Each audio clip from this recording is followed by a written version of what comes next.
take a look at the question, is the resale market overpriced? Of course, we have to look at things like pricing disparity. So when we take a look at pricing disparity, there are three different matrix or different categories that we look at. So first of all, you have your brand new launch, and then you have your TOP condos, newly TOP condos, and then you have your resale asking price. So when we take a look at pricing disparity, two things that we take a look at. Number one will be your quantum pricing, and number two will be your PSF pricing. So let's take a look. This is pulled up from all the projects that recently completed in 2024 for one bedroom. So you'll notice that 8 TOP projects have already reached nearing or have already superseded this green color line, which is where your asking price for a new launch is.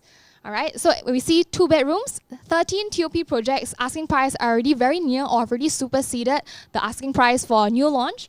3 bedrooms, 18 projects, 4 bedrooms, 13 projects. So for these kind of projects, of course, naturally for newly TOP condos, of course, because they're put back onto the resale market, naturally after they bought from new launch, they will want to have them. They will want to have made that significant amount of profit. So naturally, you will have that maybe $200 or $300 per square foot more. But what matters is that every season that we are in, there are also a different pairing strategy that we'll talk about later. But of course, in terms of we're talking about pricing disparity, when that resale or TOP project inches too close to the new launch, buyers in the market will be thinking that I might as well top up a little bit more to buy the new launch, which makes more sense. Now, let's take a look at this particular area. So this is OCR. Opportunities in the OCR exist where there is the newly TOP condos are inching too close to the new launch pricing. So in that kind of casing, in that kind of case, then 2 bedders new launch presents opportunity for you to invest. OCR 3 bedders, similarly, new launch also has that opportunity, and then 4 bedders. 4 bedders in this case for OCR, there is opportunity in the resale market because the resale prices have not caught up to the new launch pricing yet. Okay, and then 5 bedders, similarly, resale presents opportunity as well. And then RCR 2 bedders, in fact, has new launch because the TOP and resale pricing has reached too close or nearing towards the new launch pricing. And then for CCR, 1 bedder resale TOP projects has a pricing disparity, and CCR 3 bedders resale. So every single region has that different kind of pairing and different kind of pricing disparity, which we'll deep dive further along as well. Now, how do we know, now that we established that, resale properties at this current point in time are inching very close, pricing disparity is dropping. So if you're looking for a new launch, for some of you who are joining our webinar today, either you're an investor, you're looking to buy a new launch for own stay, or maybe you just want to join us to, gain a little bit more knowledge about the new launch market segment. How do we know that we are not overpaying for a new launch project? Because naturally, when you buy into a new launch, it's going to be the highest at that point of time one. So how do you know that when you buy now, next time, 3, 5, 10 years later, can you sell with a profit? All right, so let's take a look at this. We adopt this framework called the pairing strategy. So this is what we have. Maybe I go to the board. Yeah. So pairing strategy, we will have your resale, we have your TOP condos, and then we have your new launch, and then sub into different segments like your OCR, RCR, and CCR. So at each different point of time, you will have different pairing strategy. For example, in this season, maybe tail end of 2024 to 2025, the pairing will be like resale and RCR, for example. Okay, so within these sub-segments, we have another pairing, which is either 1 bedder, 2 bedder, 3 bedder, or 4 bedder, or 5 bedder. Okay, so this is how we look at it. So different areas have different kind of pairing strategy at different seasons. So 2 things that we take a look at pricing disparity. First one, quantum, and then second one, PSF. So if we take a look at this, how do we make sense of the disparity effect? So for example, if you take a look at this, 4 bedders, new launch, pricing is at, total quantum price is at $3.5 million. There is that large PSF disparity gap to your next category. So maybe I come back to the whiteboard, When we take a look at different categories in terms of your property categories, of course, you have your 2, 3, 4, 5 bedders condo, right? Private. And then the next market segment will be your 5 bedders, 99 strata cluster, right? And then after that, you have your maybe your 999 or freehold cluster. And then the next category will be your 99 pure landed. And then ultimately, you have your freehold lender, which is the hardest asset in Singapore's real estate, right? So what is the pricing disparity gap between your 2 to 3, 3 to 4, 4 to 5, and then between your condos to your 99 strata lender? What is the pricing disparity here? And what is the pricing disparity here again? And so on and so forth. Okay, so when we come back to this, we take a look at this. 4-bedders new launch, PSF gap to the strata lender is a very significant one, $1,300 per square foot. But what is the total gap in terms of quantum? Now, when we take a look at this, for example, this is a very real example because this is what is available in the market right now. This is a 5-bedder new launch in the OCR region, $3.2 million, 5-bedders. Of course, the sizing is at 1,485 square feet, PSF 2150. But we take a look at what is available in that area, resale. You can buy a 5-bedder cluster house, freehold, for $2.9 million. And of course, the sizing will be a little bit bigger because it's a proper cluster house. And PSF, that gap, is almost about $1,100 PSF gap. So what would make sense? Of course, naturally, some people have preference for new launch. They want something brand new, like what Melvin has just now mentioned. Of course, if you're looking at that total quantum gain and what is the property category to look at, this is new launch, whereas this is a totally different kind of property category. So back to this, what is the pairing strategy to be looking at now? So when we take a look at the 5 new launch condos that we'll analyze later on, we're going to do a pairing disparity relationship between the new launch condos, the resale condos, and the TOP condos in terms of quantum, number 1, and number 2, PSF. Now, in that particular area that you're looking at, also something to take note of is your buying power triangle. So within that locale, either you're talking about District 15, District 10, District 19, wherever you're at, you also have to take a look at what is that audience that you have. So in that area, do you have HDB upgraders? Will they be able to purchase into maybe a $2.5 million 3-bedder condo? Or what is the demographics, number 1, and what is the salary that they're getting, and what is the buying power that they're getting? Because this affects what is going to be your exit strategy as well. Okay, so of course, for $1.5 million, this is the most entry accessible kind of quantum mark that you have.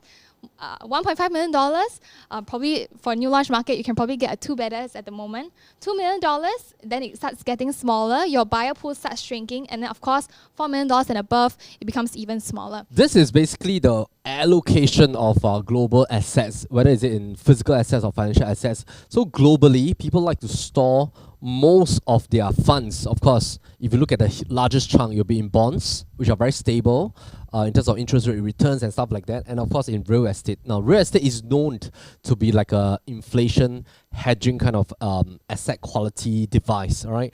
Over the years, ever since 1971, from the gold standard onwards, once the gold standard has sort of like not been in existence anymore, whereby US dollars are not pegging to our gold bars basically, and where the whole world's global currency are pegged to US.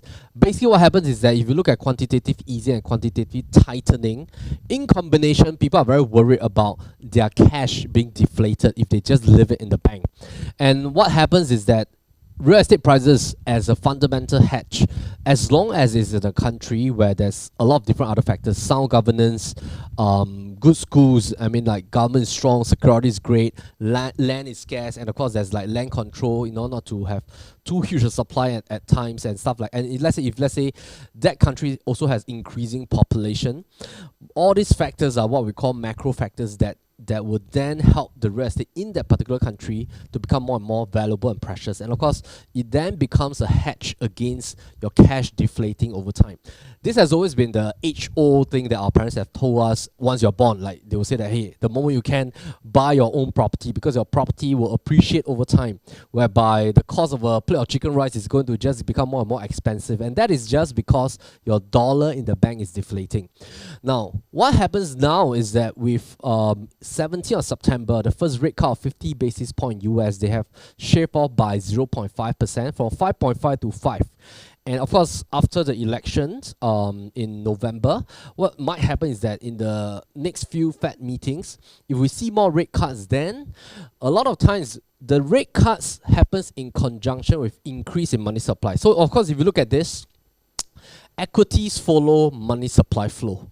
So when money supply increase because of decrease in interest rate, most of the time this is being injected into the equities market or the stock market at times. And of course, if you look at this has what has been happening ever since 2022. Quantitative tightening has increased the interest rate, all right, but quantitative tightening is meant basically to reduce the money supply. But now we have went back to the first rate cut, which means that we are back to increase in money supply. We call it quantitative easing. And basically when that happens, when more rate cuts happen, what's going to happen is that interest rate will start to drop, buying power increases, stocks will increase because money supply has increased. If you look at what happened in China recently, the China stocks are doing very well because the Chinese government has just decided to inject liquidity, and that is what they call increase in money supply. So when that happens, once profit taking happens in the market, most of the time people want to take out their profit from volatile kind of stocks, all right, and then they want to take that profit and inject into something that's more stable so that they don't have to worry about volatility as they sleep. And that's what most people try to balance in a diversified portfolio. So we are off that methodology that we are back into a season, likely for the next 24 months. If interest rates continue to be cut by Fed, it affects our global interest rate, it affects our mortgage rate in Singapore as well, and it affects the behavior of people holding on to their wealth.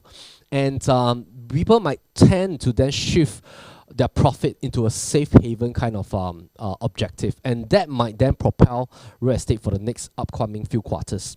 So when we look at this, I think the next important thing we want to look at is that how then shall we look at the local market? Because we are already now in a very matured market. We always like to draw that trend line graph with a few key pivotal moments. 2009 Lehman Brothers crisis. We have that 2013 where we had 5 rounds of cooling measures, and this is the time TDSR, LTV was very, very strict. ABSD was implemented for foreigners to be a very hefty volume. That took a shift and our market stagnated until 2016. And then from 2016 onwards, basically 2018 we have the en-bloc cycle boom. 2020, people thought that prices are going to go down, but then this propelled because of COVID QE, quantitative easing during COVID, where we will enjoy interest rates of about 1% for about close to 2 years. Now we are in 2024, and all in, we have 16 rounds of cooling measures. There's no way we can reduce. Just now, Phyllis showcased a table about $1 million HDB pricing. Actually, my concern is that in 2025, would there be further cooling measures for HDB properties? Now, if private properties show flats are going to be crowded in Q4 and Q1, and a lot of projects are going to hit like 70, 60 or 80%, will government then try to step in with even stricter cooling measures? Now, I hope not. And when we look at cooling measures, we have to take it with a lens of projection, because what are some of the mechanisms that government can do? They can so-called like limit your selling speed, all right? So now seller stamp duty is 3 years. It used to be 4 years. It used to be 3, went to 4 and back to 3, all right? Now, they can limit your LTV. That means now you can loan 75%, 25% down. If they were to further tighten this to, let's say, 70%, it will slow down the demand, because people will then have to save another 5%, 30% down payment, plus your stamp duty, which is 4 to 6%. That will slow down demand. So this is a demand measure. This is basically a speculation measure to prevent people from speculating. But this is already working, because the average timeline based on statistics is that Singaporeans tend to hold about 9 years before they sell if they are buying for own stay. So I would say seller stamp duty is not a huge concern. Now, ABSD is to prevent people from buying a second property. Now, Singaporeans 20%, foreigners 60%. I think this is quite sufficient already. Now, of course, the next one they can tighten will be TDSR again now, which is already very tight, because they are only taking 55% of your income to assess your monthly mortgage. So I think the danger is, of course, LTV. And that will mean that if you think that if the interest rates are to come down, people are continuing to buy because people are now buying under a decoupling kind of strategy. Husband, wife, one each, but that's about max. A lot of people are actually not paying ABSD. 20% is a lot, right? If you buy 2.5 million, 20% is about $500,000. So before you even buy the property, you technically lost money. So I would think that if you think and you are sitting on the sideline, and we're always of the notion of not timing the market, because in Singapore, we have 9 out of 10 people owning real estate. We're in a country with very high ownership rate. The strategy here is to keep yourself in the market with at least one asset, which is your own stay, and not to spend money on rental all the time. So if you're of the notion that maybe something is going to happen in next year, then it might make sense to take action now, because you can still enjoy the 75% LTV. Of course, I hope that this will not happen. Nobody hope that it will happen. But what I'm trying to say is that in terms of macro factors, we are a very mature country. In fact, last year, based on some statistics, we are one of the top few countries that attracted more millionaires, high net worth millionaires to our country over the last 8 years. In fact, I think the statistic is that we have a total of increase of 3,400 millionaires over a specific period of time. We can share the report more. If you want to know more about that particular research, you can just key in saying that I want that research in the chat box. So let's come to this again, is that when we look at a micro factor point of view, before I pass back to Phyllis, this is OCR, RCR, and CCR. So some of the projects that we're going to talk about will be OCR. For example, the Tampines plot is over here. All right. We're also going to talk about a D19 project, which is at the brim that's going towards RCR, but Chuan Park is actually located right at the fringe of OCR, very close to RCR. All right. So this is D19. We're also going to talk about some projects that is going to happen at Zion. All right, which is D3. Fringe of D9 as well. We're going to talk about D15, which is over here. D15, all right? This is RCR. What's the final project, Phyllis? What's the fifth one? Oh, Nava Grove, all right. Nava Grove is D21, right? So it's over here. D21, Nava. Now, the strategy for different regions is different, okay? Now, firstly, OCR is called HDB Upgraders Playground.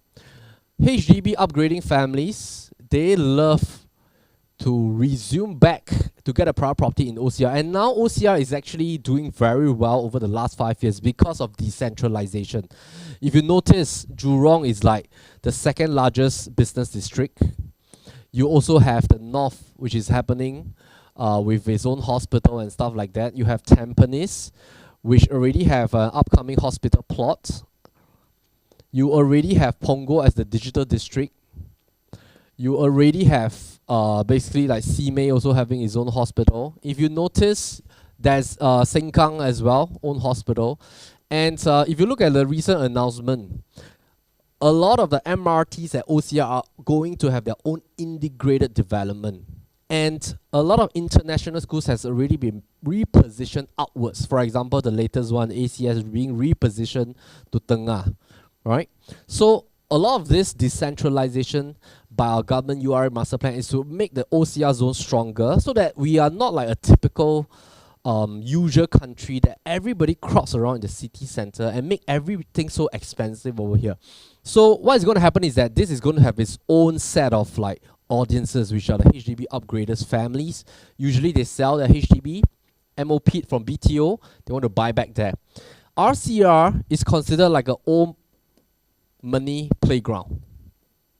Now the rationale is that Singapore 50 over years ago, it started from the core central region. It started from Singapore River. And then the first few HDB projects were in the RCR zone, like Queenstown, Tiong Bahru, you have like Toa Payoh, and that sprouted into RCR. And these owners over here in RCR and CCR, they're sitting on properties that has a lot of profit. And basically we call it the old money playground is because when their children or next gen grows up, they usually pass the properties or private properties to their next gen, or they diversify the exit, and then their next gen actually reinvested back to some of the properties over here. So we see that there's a lot of old money here. If you notice, D15 is also one of the largest districts with a lot of landed properties and freehold properties. So a lot of the owners are sitting on a lot of equity over there. So we call it the old money playground. This zone also has good schools, because again, Singapore started from the core and RCR zone. That's why you get a lot of very popular good schools in these two zones. And people from the OCR, they like to move inward sometimes if they're after the school. So it also attracts HDB upgraders. Now, the final one is CCR. CCR, we call it the foreigners flipping playground. Now, in the past, when there's no ABSD, a lot of Singaporeans and investors, they buy CCR properties to flip to foreign buyers. And even foreign buyers buy to flip to foreign buyers, or Singaporeans buy to flip to Singaporeans and stuff like. So last time you can buy, sell very easily. No seller stamp duty, LTV was very high. You can loan and leverage a lot. This used to be the playground, but ever since ABSD has increased, now it's 60%. The whole of this year, 2024, we have only 0.88% of transactions being done by foreigners. So this playground has shifted. And what will be the strategy that we should look at when we look at a quantum investment approach? So I'm going to just come back to this again. This is very sufficient for you to understand based on a OCR investment methodology. If you're planning to buy something in OCR and you want to exit maybe in 3, 5, 8 years time, you need to look at the buying power. Most of the time, somebody has invested in a BTO, and let's say they did it at about 9 years ago. They will have bought it at about 450,000. Just have a look at Bidadari, alright? So they bought at 450,000 9 years ago. They took 4 years to construct, 5 years to hit MOP, total 9 years. Now, when they want to sell after 9 years, most of the time, their balance outstanding loan should be about 250,000 because they bought at 450. If not, they will have fully paid, some of the families. And if they were to sell at 1 million, this is what they have in cash and CPF. Somebody with 5 room that bought at about 550,000, have a balance of 350, they will have somewhere between 950k plus minus, or maybe if it's fully paid, they will enjoy the full 1.2, 1.3 million. So similarly, somebody that has fully paid has about $1 million. And this is not counting the savings they have. So if we were to reverse that by about 30%, we take 25% down payment plus about 5% buyer stamp duty, the quantum budget of a 4-room HDB BTO family is about 2.5 million. 5-room is about 3.16. Of course, if they want to top up a bit more with their savings, they could go all the way up to 2.8. Maybe this can go up to 3.5 million. So with that, that will give us a sensing of what they can afford. So that will allow you to understand if you were to buy something now. If you buy something 2024 and you want to sell in 2028, what will be the affordability if this is an OCR project? What is the affordability of your exit audience? So if they can afford 2.5 to 2.8 for a 4-room owner, 3.2 to let's say 3.5, then the question is, what should you buy now? So I'll put a question mark here.